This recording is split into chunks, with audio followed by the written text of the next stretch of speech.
Hey, remember The Witcher, everyone? Remember how we were all super excited to get this awesome big budget TV adaptation of one of the most beloved dark fantasy series of all time? Remember how cool it was that Henry Cavill was playing Geralt of Rivia because he was a massive fantasy nerd and a huge fan of The Witcher books? Remember tuning in for that first season and slowly realising the narrative was a confused jumble of absolute nonsense that jumped backwards and forwards all over the place with zero explanation, punctuated by the occasional mildly entertaining monster of the week adventure, and half the major characters were race swapped because Netflix, and Yasuke was now an insufferable prick that made you want to gouge out your own eyeballs in sheer frustration, and you could never tell where you were in the world because every single village and town contained the same baffling melting pot of ethnic diversity as a modern day American city, and for some reason Geralt was relegated to a background character in his own show, and basically the whole thing was a retarded feminist power fantasy written by frustrated middle-aged liberal white women. Yeah, that. Well, good news, because The Witcher is back for Season 4. Well, I say The Witcher, I really mean the Yennefer and Ciri show with a special guest appearance by Geralt of Rivia. Yeah, it's lost its lead actor and the vast majority of its audience and probably every shred of fan goodwill it might have once had, but it's back all the same. And I have to admit, my first thought when I saw the teaser trailer the other day was, why in the Christ-mothering fuck are Netflix still pouring money into this black hole of talent and creativity? Like, who is The Witcher even made for now? Who do they expect to watch this piece of shit? It's not fans of the books or even the games, that's for sure. The show's got about as much in common with the source material as I've got in common with Last Jedi Defenders. It's not fans of the first couple of seasons either, because the handful that actually managed to slog through 3 seasons of this nuclear-grade slag pretty much abandoned ship the moment Henry Cavill bailed out. And don't worry, I'm going to talk more about that shortly.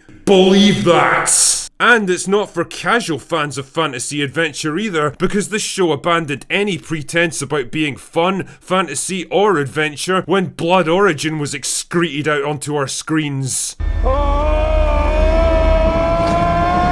Jesus, that series was so fucking bad, I think it gave me legitimate brain damage. Then again, it might have been the pint of hydraulic fluid that I forcefully drank afterwards. Who can say, really?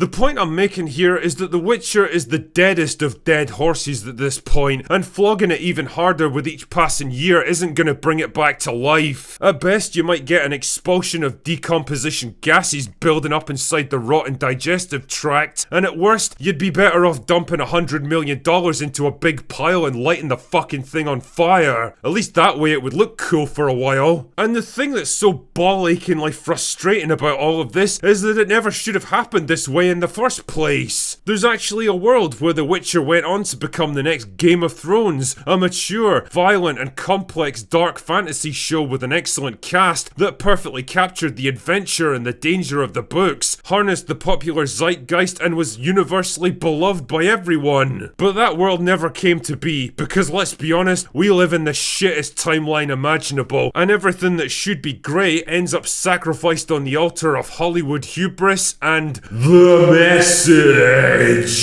Honestly, if reincarnation turns out to be real, knowing my fucking luck, I'll come back as myself, just so that I have to experience this crap all over again. No! Oh, please, God, no! And looking back with the benefit of hindsight, it's pretty obvious now that this show was always doomed to failure. For a start, there was Andrzej Sapkowski, the author of the Witcher books, and in theory the first line of defense against shitty adaptations. I mean, the guy's a great writer for sure, but also possibly the world's worst fucking businessman, selling the game rights to CD Projekt Red back in '97 for a pitiful amount, and actually turning down a profit-sharing agreement. A decision that cost him tens of millions of dollars in lost royalties. What, are you retarded? And by all accounts, his agreement with Netflix was just as retarded, giving him almost no creative control over the show, meaning that it was entirely in the hands of the showrunners themselves. As he admitted himself, he visited the set a couple of times and offered them some ideas, but the Netflix team never listened to them and treated him like a complete nobody. That's his own words right there, not mine. In fact, lack of respect for Sapkowski and his work was a bit of a running theme throughout the show. As former show writer Beau DeMayo later revealed, the writing team disliked the books and actively mocked the source material for being outdated and problematic. Because of course they did. I mean, just take a look at these fucking people. If this group of unique individuals doesn't scream hardcore, gritty, dark fantasy fanatics, then I just don't know what does.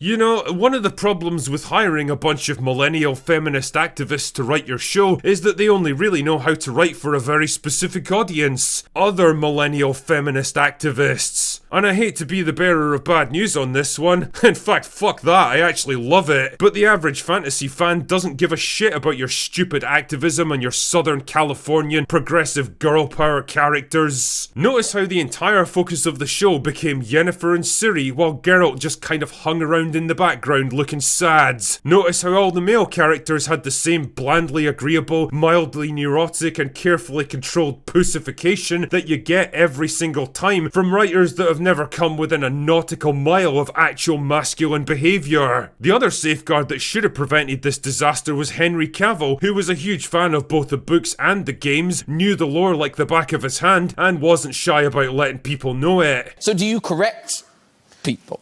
I don't necessarily...